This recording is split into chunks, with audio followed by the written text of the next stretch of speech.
Bab 212 Perasaan Saling-Saling, Douluo Dalus Sol Len 2.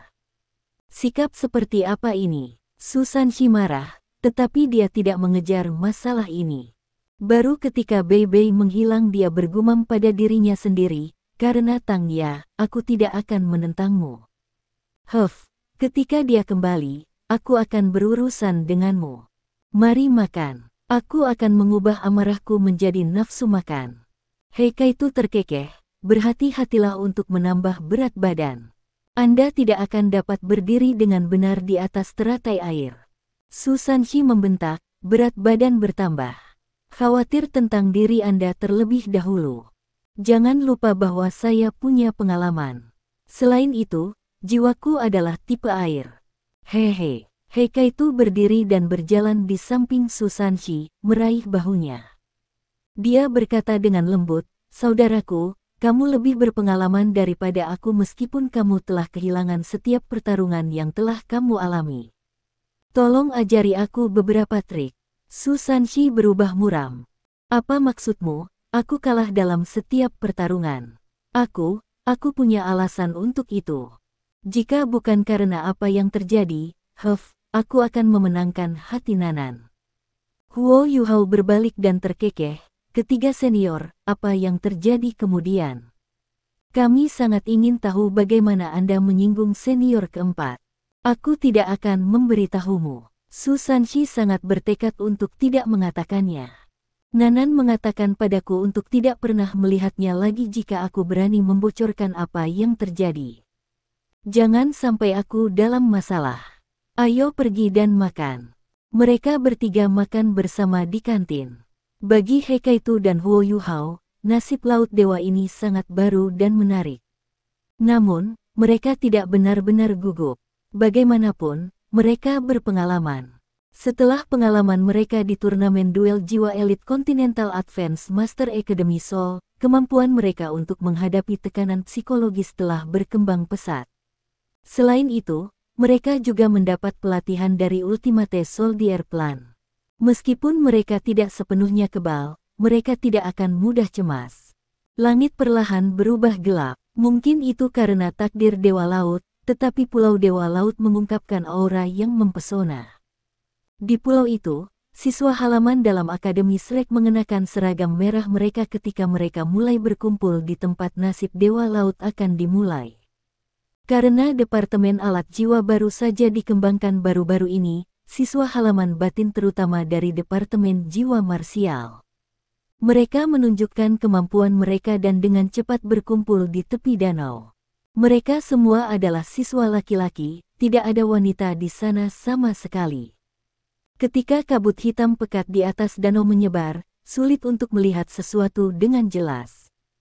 Pada titik ini, sebuah perahu besar datang ke pulau itu dari kejauhan. Perahu semua menyala, dan siswa halaman dalam dapat melihat bahwa itu adalah feri terbesar di Danau Sigat. Saat ini, dipenuhi dengan orang-orang. Huo Yuhao memiliki penglihatan yang bagus, dan dapat dengan jelas melihat siapa yang berada di feri. Dia melihat beberapa penatua dari Paviliun Dewa Laut. Yan Shaoze, Kai Meier, Xian Liner, Qian Duoduo, dan Fan Yu, bersama dengan pasangan yang dia tidak kenal. Mereka yang sebelumnya berpartisipasi dalam takdir Dewa Laut tahu apa yang sedang terjadi. Mereka yang mengalami ini untuk pertama kalinya dipenuhi dengan harapan. Kehidupan sehari-hari, pembelajaran, dan kultivasi mereka di akademi sangat kering dan membosankan. Mengadakan kegiatan seperti itu berarti bahwa para pemuda diberi kesempatan untuk pamer, dan berpotensi mendapatkan kencan. Feri berhenti di tengah danau. Pada titik ini, sinar cahaya keluar dari danau, yang kemudian dipisahkan menjadi 17 sinar individu. Wow, para siswa laki-laki semua kagum. 17 sinar cahaya adalah emas redup, dan di atasnya masing-masing adalah seorang wanita muda berpakaian putih. Semua 17 gaun putih itu sama. Mereka juga mengenakan topi bambu yang sama di kepala mereka, dan wajah mereka ditutupi oleh kerudung putih yang identik. Mereka tampak seperti peri di bawah cahaya-cahaya keemasan. Penampilan mereka menyilaukan. Mereka semua berbaris diam-diam, menghadap ke pantai. Para siswa laki-laki semua sangat bersemangat sekarang. Pada titik ini, dua sinar cahaya yang lebih kuat juga muncul, dan dua sosok muncul. Di sebelah kiri adalah Bei yang mengenakan jubah putih panjang. Di sebelah kanan adalah kakak perempuan tertua halaman dalam Akademi Shrek, Zhang Lexuan, yang mengenakan gaun kuning muda. Setelah tidak bertemu dengannya selama 2 tahun, Huo Yuhao menemukan bahwa dia tidak berubah sama sekali. Waktu sepertinya tidak meninggalkan bekas di tubuhnya, dia masih semanis dan seindah sebelumnya, dengan senyum tipis di wajahnya. Suara Bei bergema. Nasib laut dewa di atas danau dewa laut. Suatu hari untuk memilih cintamu. Selamat datang semua di tepi danau Sigat di malam yang indah ini. Nasib dewa laut tahunan akan segera dimulai. Sebagai pembawa acara-acara bergengsi hari ini, saya ingin mengucapkan semoga sukses bagi semua siswa di halaman dalam menemukan pasangan Anda atas nama saya dan kakak perempuan tertua. Pada saat yang sama, saya ingin menyambut para tetua dari Paviliun Dewa Laut dan para guru yang mengamati acara hari ini. Atas nama para siswa, saya ingin mengucapkan terima kasih kepada Anda semua. Tanpa kesabaran Anda dalam memelihara dan membantu kami tidak akan mencapai apa yang kami miliki hari ini. Setelah selesai berbicara, ia meletakkan tangan kanannya di dadanya dan menoleh ke Ferry sebelum membungkuk dalam ekspresi terima kasih. Penatua Suan tersenyum dan mengangguk pada Bei, memberi isyarat kepadanya bahwa dia dapat melanjutkan. Itu adalah pidato pembukaan yang sederhana, tetapi itu menghasilkan tepuk tangan meriah. Para siswa laki-laki juga bersorak keras. Mereka yang sudah memiliki pasangan dalam pikiran bahkan lebih bersemangat. Kalian para remaja putra, mohon bersiap-siaplah. Akan ada 39 sinar muncul dari danau nanti. Mereka yang paling dekat dengan peri Dewa Laut kami akan menjadi yang pertama untuk berpartisipasi dalam segmen pertama, sementara siswa di belakang mungkin tidak bisa mendapatkan peringkat yang sesuai di segmen pertama. Itu sebabnya penting untuk waspada. Tidak peduli metode apa yang Anda gunakan, Anda harus menemukan tempat di air bunga lili yang diterangi oleh sinar cahaya. Namun, Anda tidak boleh mendarat di air. Mereka yang melakukannya akan didiskualifikasi. Penjelasannya sangat jelas. Sebagian besar pemuda sudah bersiap untuk pergi. Huo Yuhao sepertinya merasakan sesuatu. Saat dia berbalik, dia melihat Dai Huabin menatapnya. Tatapan mata Dai Huabin dingin dan tajam. Huo Yuhao tersenyum. Dia tidak terganggu. Semuanya bersiaplah. 3, 2, 1. Di sisi lain, Bei sudah menghitung mundur. Mulai. 39 berkas cahaya ditembakkan dari danau. 39 berkas cahaya ini membentuk 3 baris rapi, setiap baris berjarak 5 meter dari baris berikutnya. Mereka tersebar secara proporsional di permukaan danau yang jaraknya 100 meter dari para siswi, dan sekitar 200 meter dari pantai. Saat Bei berteriak, semua orang di pantai mulai bertindak. Mereka yang memiliki keuntungan yang jelas adalah penguasa jiwa dengan jiwa bela diri tipe terbang. Untungnya, hanya 4 dari 39 siswa pria yang melepaskan jiwa bela diri mereka. Mereka terbang ke udara dan bergegas menuju pusat danau. Cincin jiwa mereka bersinar terang, dan sangat jernih di atas danau di bawah langit malam. Huo Yuhao mengangkat kepalanya untuk menonton, dan kagum. Mereka memang senior dari halaman dalam. Dari 4, 2 dari mereka adalah Soul Sage 7 cincin, dan memiliki 2 cincin jiwa kuning, 2 ungu dan 3 hitam, kombinasi terbaik dari cincin jiwa yang biasanya dapat dicapai. 2 lainnya memiliki 6 cincin, dan 6 cincin mereka juga merupakan kombinasi warna yang optimal. Saat mereka berempat maju, mereka berubah menjadi 4 garis cahaya. Sisa siswa juga memamerkan gerakan mereka. Pantai mulai bersinar terang dengan cincin jiwa. Itu seperti gelombang besar kembang api telah dilepaskan. Huo Yuhao, He Kaito, dan Su Sanxi secara alami tidak mau ketinggalan. Huo Yuhao dan He Kaitu bertindak pada saat yang sama. Mereka berdua terangkat dari tanah, dan pendorong jiwa mereka diaktifkan. Kekuatan dorong yang kuat mendorong mereka maju cukup cepat untuk melampaui senior mereka, meskipun mereka memiliki budidaya yang lebih rendah. Kecepatan ledakan pendorong jiwa mereka hebat, tetapi mereka tidak bisa bertahan lama. Kalau tidak, kekuatan jiwa mereka akan sangat terkuras, dan pendorong jiwa tidak akan bisa menerimanya juga. Itu mungkin untuk melakukan perjalanan 200 meter di udara, tetapi tidak di tanah. Di satu sisi, penipisannya terlalu besar. Di sisi lain, tidak ada ruang yang cukup, dan sulit untuk mengendalikan gerakan mereka pada kecepatan itu. Jadi Huo Yuhao dan He Kaitu menggunakan alat jiwa tipe terbang mereka saat mereka mengaktifkan pendorong jiwa mereka, menerangi mereka. Meskipun jiwa bela diri mereka tidak bisa terbang, tidak ada banyak perbedaan dari menggunakan alat jiwa tipe terbang mereka sebagai gantinya. Mereka langsung menuju pusat danau. Namun, mereka menggunakan kekuatan eksternal untuk membantu mereka terbang, dan membutuhkan waktu untuk menuangkan kekuatan jiwa mereka dan mengendalikan alat jiwa mereka. Meskipun mereka sangat cepat, mereka tidak berakhir di tempat yang menguntungkan dibandingkan dengan siswa halaman dalam lainnya, yang telah melepaskan semua jenis gerakan. Saat Huo Yuhao dan He Kaitu mendekati 39 garis cahaya, seseorang telah mendarat di atas teratai air di baris pertama. Bunga lili air sangat jelas di permukaan danau. Bunga lili tampak segar dan menyegarkan di bawah iluminasi cahaya kuat di bawahnya. Mereka hijau biru, seperti batu giok yang mengambang di permukaan air. Mereka tampak sangat mempesona melayang di latar belakang cahaya putih di sekitarnya. Su Sanxi menggunakan metode yang berbeda dari mereka semua. Dia sama sekali tidak cemas, dan bergerak santai di belakang. Dia melepaskan 6 cincin jiwanya, 2 kuning, 2 ungu, dan 2 hitam. Dia melirik ke depannya. Melihat bahwa siswa di depannya akan tiba, dia tiba-tiba melompat dan melepaskan Shield of the Swanming Turtle. Saat perisai menghantam permukaan air, ia melompati air. Ini diulangi 3 kali, dan itu berjalan 70 hingga 80 meter ke depan. Pada titik ini, dia masih di belakang, sementara 4 siswa yang bisa terbang sudah mendarat di bunga lili air. Huo Yuhao dan He Kaitu juga menemukan tempat di baris pertama. Senyum gembira muncul di wajah Su Sanxi. Cincin jiwa keempatnya menyala, dan siswa yang mendarat di tempat pertama di baris pertama menjadi kaku.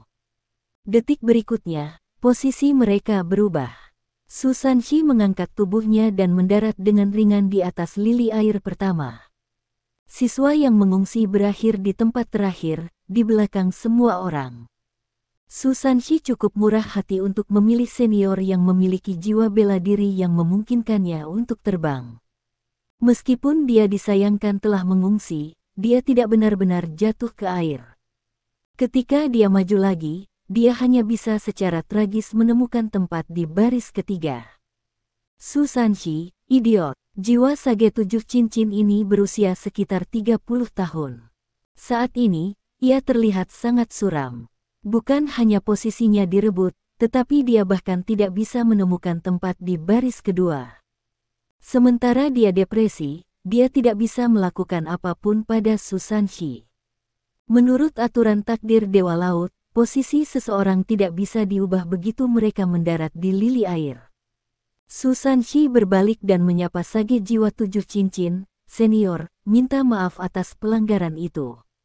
Siapa yang meminta Anda untuk mengambil tempat yang fantastis? Jangan khawatir, saya hanya memiliki mata untuk 1 orang. Semua orang tahu siapa dia. Tidak ada yang bisa merebutnya dariku.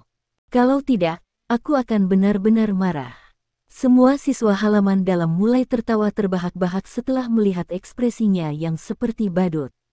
Sementara Su Sanxi dianggap sebagai junior dari halaman dalam, dia naik sangat cepat bersama dengan Bei Bei. Dia juga orang yang sangat ramah, hampir semua orang tahu siapa dia, dan bagaimana dia ditolak oleh Jiang Nanan berulang kali. Sage jiwa yang merasa sedih mulai tertawa. Kamu tunggu dan lihat.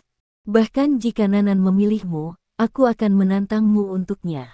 Tentunya tidak. Apakah kamu serius? Kakak perempuan tertua, seseorang mengancam saya. Selain itu, dia harus menjadi penggemar terbesarmu jika aku tidak salah ingat. Apakah Anda akan mendisiplinkannya? Su Sanxi memasang ekspresi berlebihan saat ia berseru kepada Zhang Lexuan. Zhang Lexuan tertawa dan berkata, Sanxi, berhenti main-main. Saat dia berbicara, semua orang di danau bisa mendengarnya dengan jelas. Tapi suaranya tidak menusuk, dia hanya terdengar seperti sedang berbicara dengan semua orang. Ketika siswa laki-laki mendengarnya, mereka mulai berdiri tegak. Seolah-olah mereka takut meninggalkan kesan buruk di benaknya. Di halaman dalam, Zhang Lexuan memiliki otoritas mutlak di antara para siswa. Bukan saja dia kuat, tetapi kepribadiannya juga sangat baik. Dia tidak pernah pelit dalam membantu siswa lainnya. Dia lembut, berbudi luhur dan adalah dewi di banyak hati siswa. Saat dia membuka mulutnya, bahkan Su Sanxi berhenti berbicara dan mengenakan senyum patuh di wajahnya. Zhang Lexuan merasa geli ketika dia berkata, meskipun Sanxi memainkan trik, dia hanya melakukan ini untuk kebahagiaannya. Selanjutnya, Anda semua memiliki hak untuk melakukan apapun yang Anda inginkan. Hanya saja Anda tidak selihai dia. Ini hanya segmen pertama. Kami membutuhkan kalian semua untuk bekerja sama. Jangan sampai tidak melihat wajah wanita itu. Jika itu terjadi, Anda akan menderita di belakang. Bei, mari kita mulai. Oke. Bei mengakui kata-katanya dan berkata, takdir lautan dewa di atas danau lautan dewa. Sudah waktunya untuk takdir laut tahunan. Saya percaya semua orang telah menunggu lama. Ada 5 segmen untuk kencan buta ini. Semua orang harap bersiap. Biarkan saya ulangi lagi, jika Anda jatuh ke dalam air, Anda akan didiskualifikasi. Zhang Lexuan menambahkan, kami akan menghakimi peri laut dewa tercantik dan siswa pria yang paling beruntung. Namun, Anda harus mengangkat kerudung para peri terlebih dahulu. Huo Yuhao melangkah ke lili air. Kapasitas dukung lili air agak mengesankan. Selama dia mengumpulkan kekuatan jiwanya, dia harus bisa berdiri dengan mantap di atas air teratai yang diberikan kultivasinya. Namun, prasyaratnya adalah bahwa dia tidak bergerak tidak perlu atau liar. Dia tidak mendengarkan Zhang Lexuan dan Bei dengan serius pada saat ini. Dia hanya mengaktifkan deteksi spiritualnya untuk menghitung jumlah orang. 37, 38, 39. 39. Tapi di mana Wang Dong? Jangan bilang dia tidak termasuk dalam kita 39. Kenapa dia tidak ada di sini? Ini peluang bagus. Dengan penampilannya, dia pasti bisa menemukan wanita yang baik jika dia mau. Sayang sekali. Dia telah mencari Wang Dong ketika dia baru saja tiba, dan Bei mengatakan kepadanya bahwa Wang Dong pasti akan berhasil.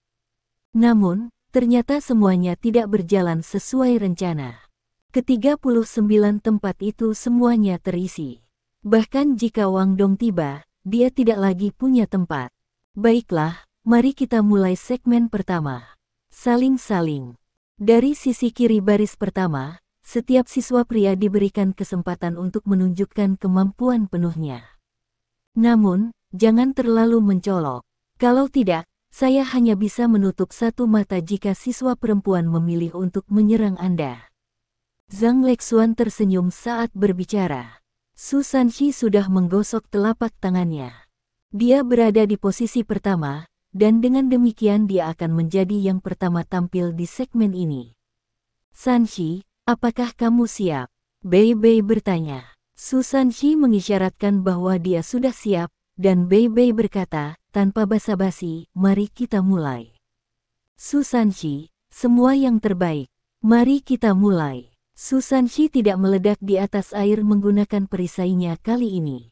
Sebaliknya, dia melompat tinggi sebelum dia melemparkan perisai keluar, dan itu mendarat di permukaan air. Su Sanxi mendarat di perisai. Lalu dia menepuk telapak tangannya, dan perisai itu mulai meluncur di atas air seperti perahu kecil.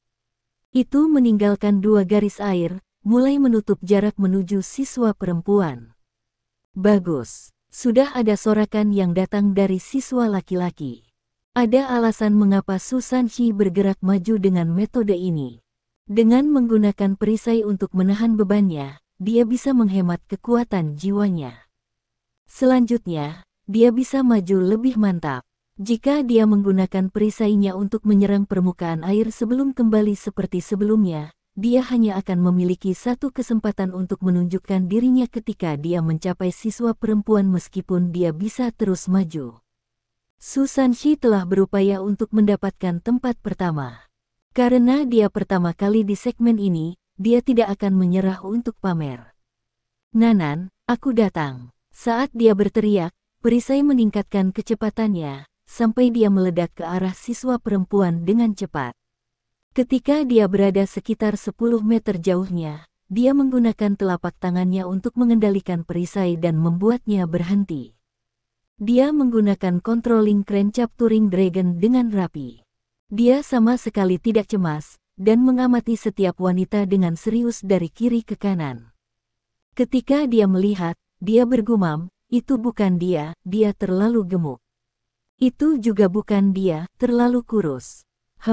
Yang ini punya sosok yang bagus. Namun, dia sedikit lebih besar dari Nanan. Tidak. Sebuah suara yang tajam tiba-tiba bergema di kalangan siswa perempuan. Susan Shi, jika Anda ingin dilemparkan ke dalam air, katakan saja. Ups, saya salah. Susan Shi segera menutup mulutnya.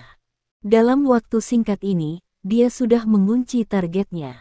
Perisai bergerak sekali lagi, menggerakkan tubuhnya ke arah siswi ketiga dari kanan. Siswa perempuan itu bergerak sedikit. Susan Shi semakin dekat dengannya. Dia sekarang kurang dari 10 meter darinya.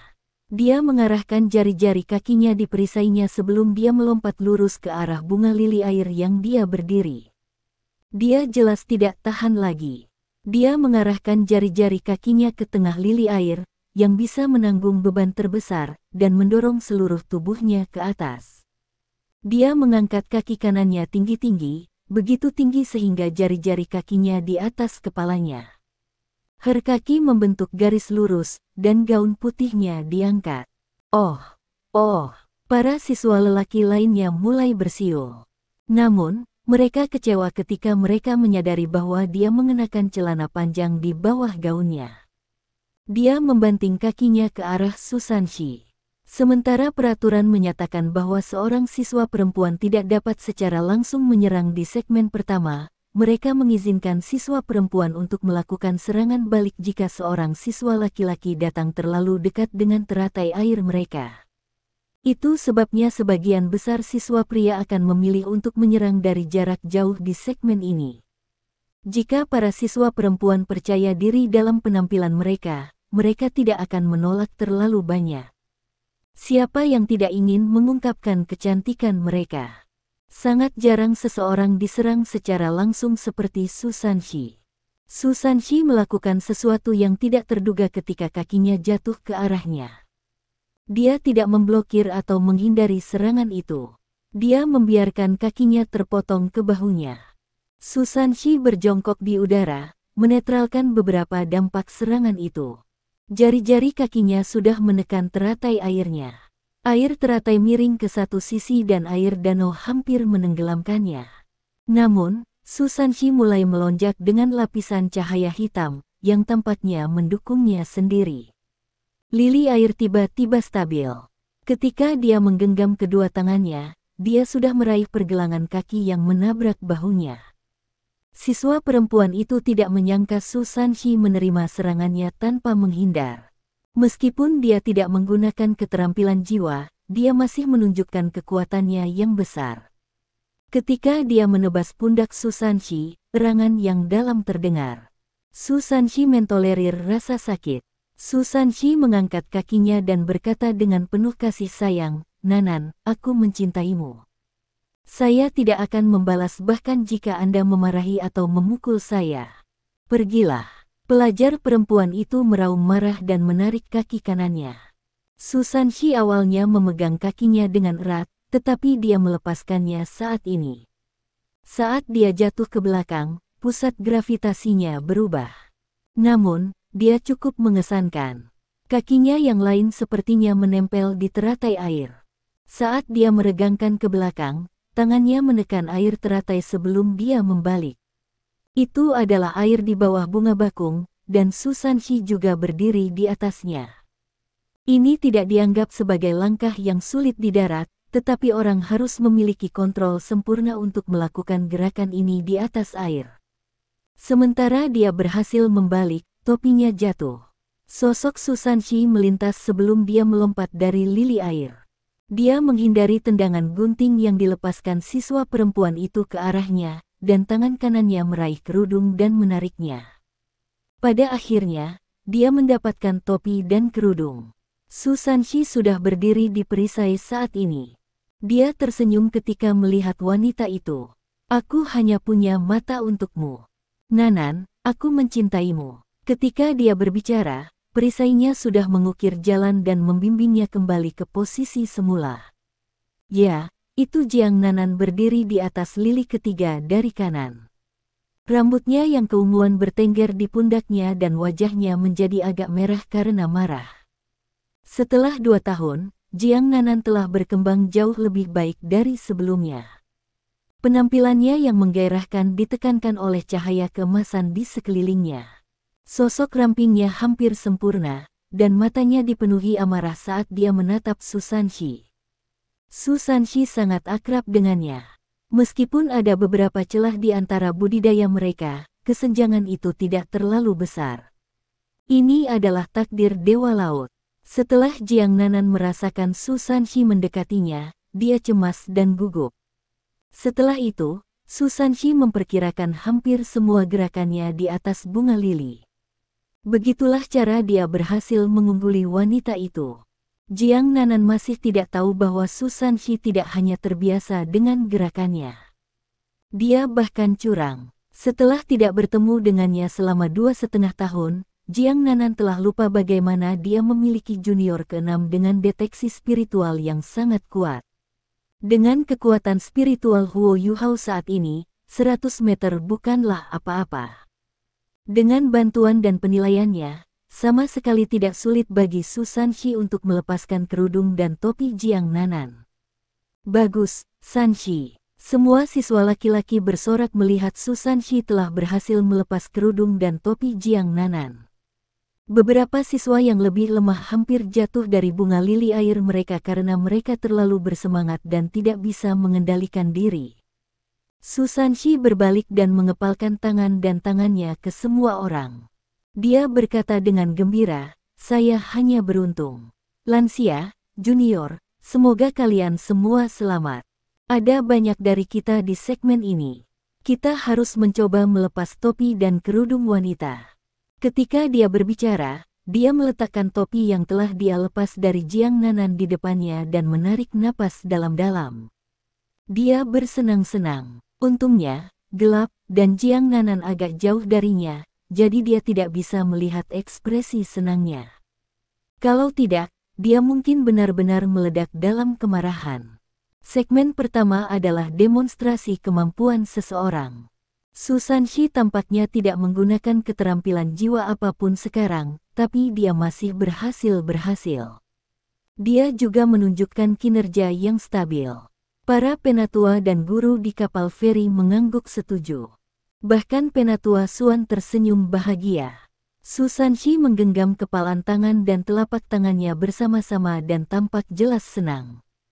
Dia punya hak untuk senang juga. Semua siswa perempuan mengenakan gaun, topi dan kerudung yang sama. Mereka tampak sama bagi semua orang. Tapi Susan Shi mampu mengidentifikasi Jiang Nanan di antara 17 siswa perempuan pada malam yang gelap gulita ini. Dia tidak hanya akrab dengannya. Setelah melihat penampilan profil tinggi Susan Shi, Zhang Lexuan mengungkapkan senyum di wajahnya. Dia menatap Bei, yang tersenyum dan menatap Susan Shi. Jelas bahwa dia sudah terbiasa dengan gayanya. Ye Liu, giliranmu sekarang, kata Zhang Lexuan. Ada banyak peserta di takdir Dewa Laut, dan bahkan ada 4 segmen lagi. Meskipun mereka semua adalah penguasa jiwa yang berbakat, dan kultivasi mereka tidak lemah, tidak mudah untuk mencoba menyeimbangkan diri mereka di atas bunga lili air. Mereka harus memanfaatkan waktu mereka dengan baik. Ye Liu berusia sekitar 27 atau 28 tahun. Setelah mendengar Zhang Lexuan memanggil namanya, dia segera mengangguk untuk mengakui dia sebelum mengangkat tubuhnya ke udara. Sepasang sayap putih yang indah dilepaskan di belakang punggungnya. Sosoknya sangat proporsional. Ketika sayapnya mengepak, dia terbang ke arah 17 siswa perempuan dengan anggun. Jiang Nanan telah mendapatkan kembali ketenangannya sekarang. Dia tidak menatap Susan Shi, tetapi mengalihkan perhatiannya ke Huo Yuhao. Dia menatapnya dengan marah. Jelas bahwa dia sekarang menemukan perannya dalam hal ini. Bagaimana Susan Shi bisa melepas topinya dan kerudung dengan mudahnya sendiri? Huo Yuhao hanya balas tersenyum. 100 meter adalah jarak yang sangat pendek untuk terbang. Ye Liu melayang di udara dan hendak mencapai wanita. Sayapnya mulai mengepak ke arah permukaan air dan 7 cincin jiwanya bersinar terang. Tiba-tiba, angin kencang mulai mengamuk di atas danau Laut Dewa. Saat sayapnya mengepak, angin menimbulkan gelombang besar yang mendekati siswa perempuan. Ye Liu mengungkapkan senyum senang di wajahnya. Jika para wanita terkena gelombangnya, mereka semua pasti basah kuyup. Tidak hanya akan mudah untuk mengidentifikasi mereka saat itu, tetapi juga akan menjadi pesta bagi matanya. Namun, pada titik ini, seseorang di tengah berteriak, "Kamu Liu, kamu tidak tahu malu." Kemudian dia mengangkat tangan kanannya, dia memukul keluar dengan telapak tangannya. 7 cincin jiwa juga bangkit dari kakinya, dan gelombang api melonjak dilepaskan. Api ini langsung berubah menjadi lautan api, menahan air yang datang ke arah mereka. Gelombang itu ditentang begitu saja. Kabut mulai naik. Gelombang-gelombang telah menguap secara instan. Huo Yuhao mendengar seorang senior bergumam pelan, mengesankan. Ini adalah api primordial Golden Crow. Saya tidak berharap Wu Ming juga terlibat dalam kencan buta ini. Meskipun Huo Yuhao tidak tahu apa itu api primordial Golden Crow, dia bisa merasakan panas yang menyengat dari api merah keemasan. Itu bahkan sebanding dengan api Phoenix Mas Xiao Tao. Di sebelah siswa yang melepaskan api gagak primordial emas, seorang siswa wanita lainnya berteriak dengan marah, "Dasar mesum. Kakak senior tertua, saya bergerak." Garis cahaya keemasan melesat ke langit seperti naga yang mengayun ke depan. Ye Liu sudah kaget ketika dia melihat Golden Crow Primordial Fire. Jiwa bela dirinya adalah angsa, dan dia adalah seorang guru jiwa tipe tambahan. Menurut aturan, para wanita tidak bisa langsung menyerangnya. Itu sebabnya dia sangat berani. Namun, dia terkejut sekarang karena dia diserang oleh mereka berdua. Sayapnya mengepak, dan dia akan mundur. Namun, cahaya keemasan mulai memanjang ke atas dan membentuk cincin emas yang mencoba menariknya ke bawah. "Sister Luaruo, saya salah. Mohon berbelas kasih." Ye Liu menjerit dengan sedih dan menyerah. Pasangan siswa perempuan ini mengekang kemampuannya, dan dia tidak punya jalan lain untuk melawan mereka. Huo Yuhao mengaktifkan mata rohnya, dan menyadari bahwa cahaya keemasan yang melesat ke langit sebenarnya adalah tali emas. Ini adalah pertama kalinya dia melihat jiwa bela diri seperti itu. Namun, dia bisa mengatakan bahwa itu berasal dari master jiwa tipe kontrol. Siswa perempuan ini memiliki 8 cincin jiwa, 2 kuning, 2 ungu dan 4 hitam. Tidak heran Ye Liu memohon belas kasihan. Namun, dia tidak berniat menunjukkan padanya. Saat tali emas mengencang, dia terbungkus seperti pangsit. Dia menarik dengan tangan kanannya, dan Ye Liu diseret turun dari udara, menabrak air. Cahaya keemasan ditarik dan menghilang dengan cincin jiwa. Selain 2 siswa perempuan yang melepaskan kekuatan mereka, Siswa perempuan lain menekan tangannya ke bawah, dan air danau yang bergelombang menjadi tenang. Hanya cahaya biru redup yang terlintas secara halus. Ye Liu sudah dibebaskan ketika dia jatuh ke air. Dia muncul dari permukaan air dan berteriak ke arah Zhang Lexuan dengan ekspresi tertekan di wajahnya. Kakak perempuan tertua, saya pikir mereka tidak bisa membalas di segmen pertama. Zhang Lexuan mendengus dan menjawab, apa tujuanmu membuat gelombang itu? Bukankah Ruoruo menyebutkannya tadi? Niat Anda sesat, yang berarti Anda telah melanggar aturan. Berenang kembali ke pantai sendirian. Anda didiskualifikasi. Ye Liu marah, tapi dia tidak bisa mengatakan apa-apa lagi di depan Zhang Lexuan. Dia hanya bisa berenang kembali ke pantai. Huo Yuhao memutar kepalanya untuk melihat Hekaitu, yang juga menatapnya. Keduanya menelan air liur mereka secara bersamaan. Kencan buta ini sedikit intens. Apakah wanita-wanita ini benar-benar di sini untuk kencan buta? Hekaitu berkata dengan lembut, bukankah kakak tertua-tertua menyebutkan bahwa segmen pertama sangat aman? Kenapa aku tidak merasa seperti itu? Huo Yuhao tertawa getir. Aku juga tidak berpikir begitu. Senior di sana sangat sengit, dan dia bahkan memiliki 8 cincin. Senior kedua, aku agak takut. Hekaitu tertawa pelan, membuatku takut. Mungkin beberapa wanita menyukai Anda. Huo Yuhao menoleh ke senior di sisi lain yang berusia sekitar 27 atau 28 tahun dan bertanya, senior, siapa dua senior tadi? Kamu sepertinya mengenal mereka.